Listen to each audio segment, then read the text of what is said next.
What's up, kid? Hector Rico here. The holiday season just passed, and so did all the drama that comes along with it. And my birthday just passed too, so the drama came and went. And just reality sinking in on a bunch of stuff that just happened this past year. And if I'm just being honest, this past week I've finally been able to fall asleep all night flat on my stomach. That's the way I always sleep. And I haven't had a good night's sleep in 2 months since I left the hospital because I have to. After the surgery, I just always had to be falling asleep flat on my back, and I could not do that. And I never got used to it, and I never liked it. But now I'm starting to get a good night's sleep, a good night's worth of rest, and everything's all good. And this video, the main thing I wanted to talk about was finances. I hope I don't trail off too much from the subject, but no matter what, it's always going to lead back to finances this time, okay? So first things first is I'm going to give one of those story examples. And like I said, wait till the end, watch it all the way to the end to make a judgment because I'm not here to hate on anybody. I'm here to give red pills. I'm here to just, I'm not a hate monger. I'm really not. I just want to, do one of my autism rants. Okay? I once had this one friend of mine that he had a girlfriend that was in this college, big time liberal college, and he said that his girlfriend dragged him to some weird apartment, like some friends or classmates or whatever it was, and let's just say it was an apartment full of girls. It was an apartment full of girls, and I already knew what was going to happen. I told him, I was like, straight off the bat, I mean, we're both in our early 20s. I said, how much you want to bet that everything in that apartment is either fixing to break or it's already broken and they don't know how to fix it? And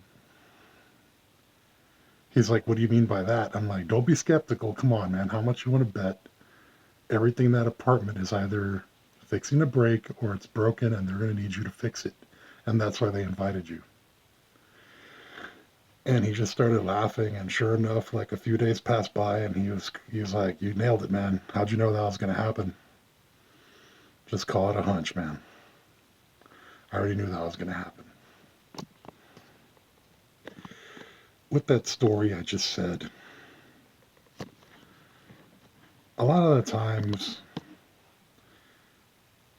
like, women are just oblivious to, things like that. Like, how much danger they're in, like, how much, the significance of certain things like that. Not necessarily anything wrong with that, but it sticks out to a guy. You know what I mean?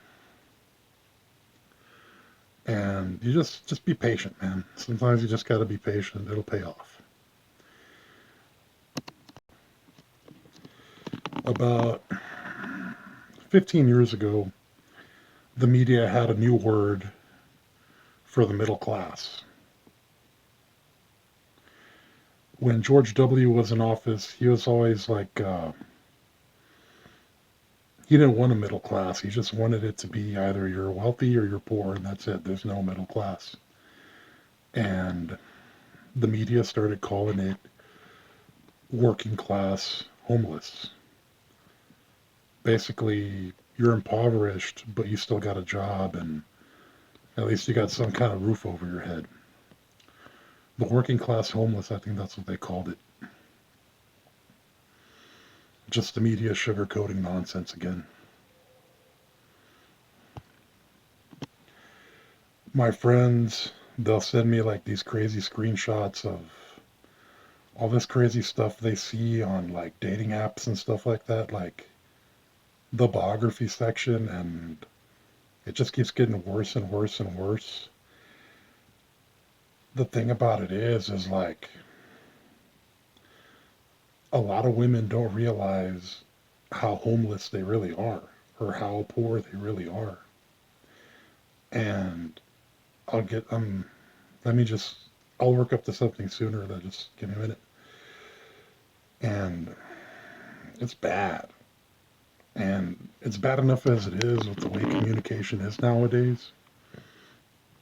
Last year I've had women talk to me like if it was like a dating app. I'll like I'll show common courtesy, I'll talk normal and stuff. But then they get this look on their face like swipe left, swipe right, whatever it is. They want me to just stop the conversation and leave them alone. And also, what? The conversation didn't go anywhere. I left. But it's bad, dude. Like they'll talk to you like that. And what else is it they say on the dating apps? They'll just straight up just ask you for money. And all this OnlyFans stuff.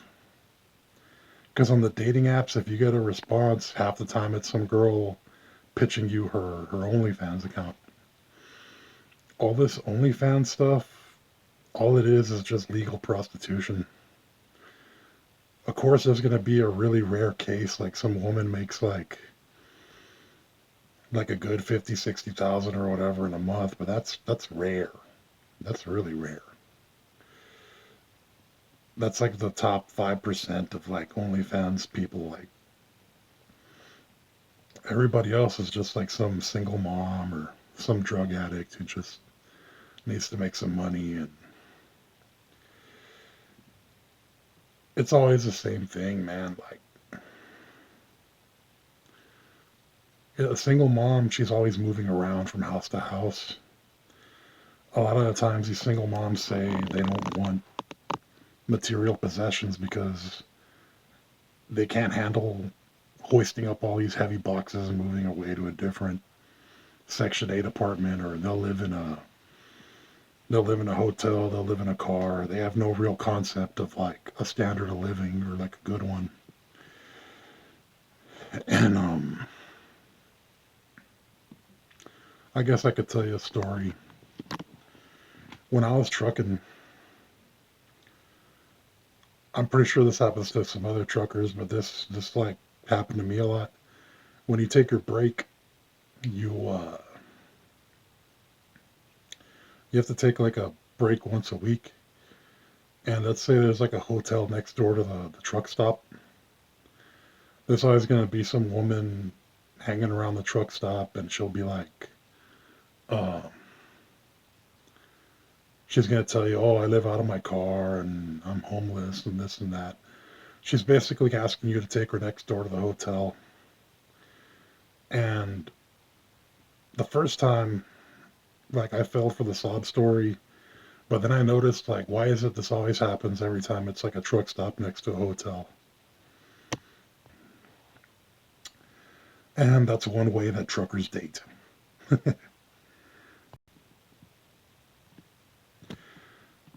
gonna try to tell this one story. Hopefully, I'll get it out of the way. Um, so last year, I was talking to some girl for about a week because she kept on insisting. She kept bringing it up. She brought it up at least once or twice, and I'm like, okay, you want to have this conversation? And then somehow she brought it up about like the 80s and the 90s, right? Like why people stayed married. I told her the truth for tax reasons and because like all the husbands that were working, they would get all these crazy benefits working at a factory, or they would have a job that just rolled out the red carpet. They would have a retirement plan. They would have all this insurance, dental insurance, vision insurance, and his family would have access to all that insurance if he was married. And that was one of those things that kept a family together. And the more and more I talked about money and the way it was in the 80s and 90s, I guess it took a while, maybe like a day or two, for reality to sink in. It took me a while to realize she didn't like that truth at all, but it was the truth. I mean, I was giving her these red pills. I'm not gonna just tell her lies she wants to hear. I don't even do that to anybody. And she realized everything I said about money was true. And then she just like kind of really flaked off and got all weird with me. And I was trying to figure out what is it that was so awkward about that. Like, what? Why did it go awkward? That whole the way it ended. And then like I just kind of started thinking about like all these women that were a lot more poor than they lead on to believe, because like they're really good at it, because like you can't really tell like if a girl is poor or homeless or not, because the way they're experts at camouflaging themselves. But the signs are there. You know, like I've seen so many patterns with like girls that aren't good with money, or they're living off of like Section 8 or just something in that nature. To me, stuff like that just sticks out. Like they'll talk some really ghetto Spanish. Like it's it's all there, man. The signs are all there for me, but it just amazed me because like when I told her that she was asking like what trade school I went to, I was like, I'm a trucker. And it was kind of like a sigh of relief, like, hey, this guy could probably support me. And then, so the same thing that she liked was the same thing that ended the whole thing. Like, uh, all the stuff, all the red pills I dropped about money, and just, I mean, if you're gonna get in a relationship with a girl, you're gonna like, they call it breaking bread. Like, you're gonna be giving her money for stuff sooner or later. And something that I noticed a lot on these dating app biography things that they make, I notice a lot of women say, I'm an asset, not a liability. And I know where they came up with that joke from. One moment. All right, got her. They came up with that joke because a few years ago when Andrew Tate became viral, he went viral because he had this podcast where he brought that joke up. He's like, is your girlfriend an asset or a liability? And so many guys, like in droves, not only did they dump their girlfriend, but when they dumped the girlfriend, they said, you're a liability, you're not an asset. And it just amazes me that so many girls took it to heart. They're like, why would my boyfriend tell me that? And to me, I just start laughing whenever some girl says that. Like, you'll see that on like the dating profile things, like, oh, I'm an asset, I'm not a liability. They got that joke from that book. Uh, well, that's where Andrew Tate stole it from. It's that book, Rich Dad, Poor Dad. Um, I tried reading it, and I can't stand the author's sense of humor at all. Like, I can't stand his sense of humor at all. He doesn't really say dad jokes, because a dad joke will make you groan instead of laugh. But he will say some weird jokes in there, and I'm just like, man, why does this guy think he's funny? And one of the chapters that he covers is he's talking about how to make a balance sheet. How to make a balance sheet. Um, Basically, what are your assets and what are your liabilities? To me, I'll always think about it the way from that movie Baby Boy, where the stepdad told Jody, there's a difference between buying guns and buying butter, assets and liabilities. Like, The guns would be an investment that pays for itself, that makes money back. The butter would be some luxury item that you can't resell because you just can't. If you go to a jewelry store, they'll tell you just bought like a family heirloom. You go to a pawn shop, they won't give you nothing for it. Guns and butter, assets and liabilities. Um, Another thing that kind of makes me laugh about that book, Rich Dad Poor Dad, would be the quote unquote the rich dad. By the sounds of it, he sounds kind of like the dad from that movie Boys in the Hood. He's like in finances, the dad of Furious, or what's his name? He does something like he's like some kind of an accountant, or he handles money all day in like some office. I forget what his actual title is, but just like in that book, Rich Dad Poor Dad, the rich dad never actually went to get some kind of formal education. He just got by like on just know-how and stuff. One moment. I saw that author somewhere. I mean, like he has a whole series of books on finances. I mean, he's if I could get past his sense of humor, I could read his books and review them. I just that's the only thing I can't work with. I can't stand his sense of humor. It's so stupid to me. And I've seen him on podcasts and stuff. Like I've seen people interview him, and the guy admits he's horrible with women. Like women don't respect him. His relationships are like a joke.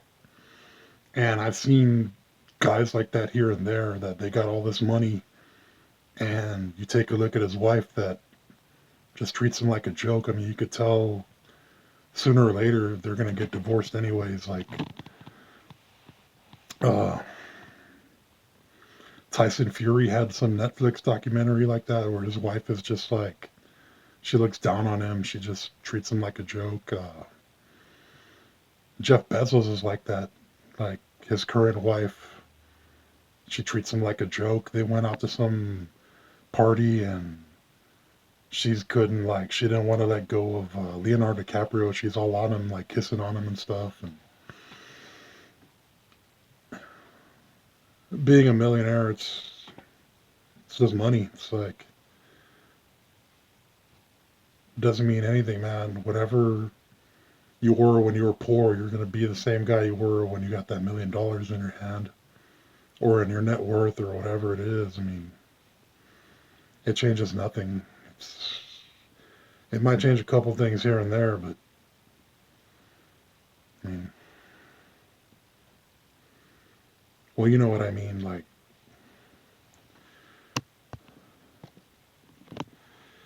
just different patterns that I see.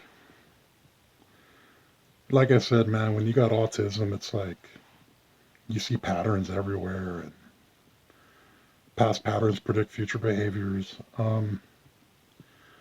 Before the end of the year of this year, 2024, there's going to be so much poverty, so much homelessness, so much just bad economic collapse because I notice now these Zoomers, this Generation Z, whatever you want to call it, they don't feel like working and they'll complain because they can't handle any kind of social interaction.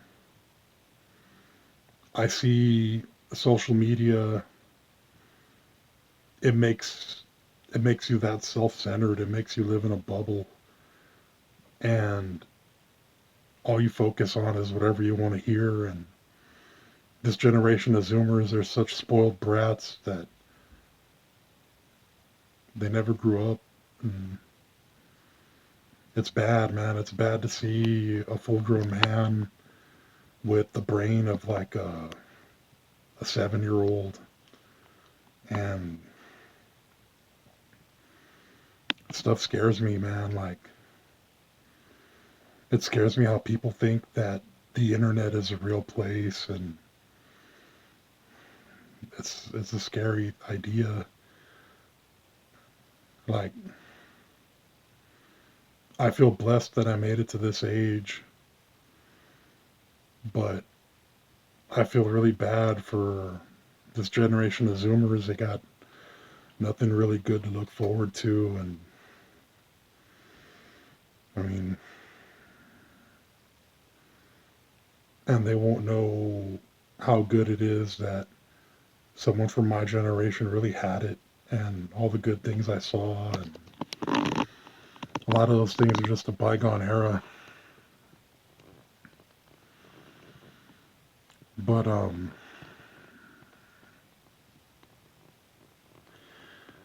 yeah, man, I see patterns, I see stuff like that, but I don't want to get too into detail on certain things about like blockchain or cryptocurrency or whatever all that stuff is, because to be honest, I don't think anybody really understands that stuff.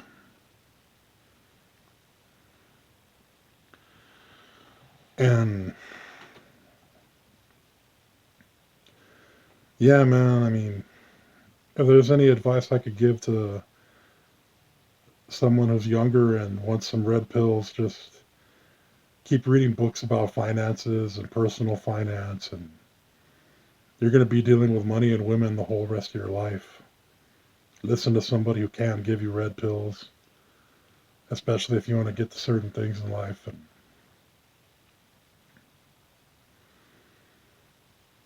what's it called? But yeah, expect to see that in the months to follow. You're going to see a lot more women being homeless and just straight up asking you for money. Like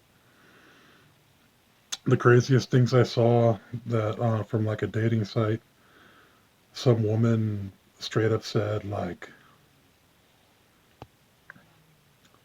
some woman just flat out admitted, she's like, I get 100 DMs a day saying I'm pretty. Pick and choose one of these bills you're going to pay for me. And sadly, there's going to be some simp who'll just pay it and ask for nothing in return. And there was another one I saw. It was this woman asking, like, if some guy buys her a Nintendo Switch for her kids, she'll film stuff with him for like a month on OnlyFans. And I mean, man, it's bad. I mean, they're just like, they don't know what they look like, just asking somebody to just pay a whole bill or a car note or something.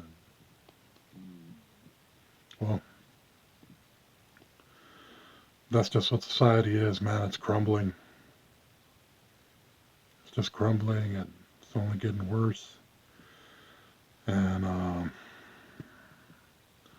all these staff shortages and nobody making a livable wage, and it's really bad.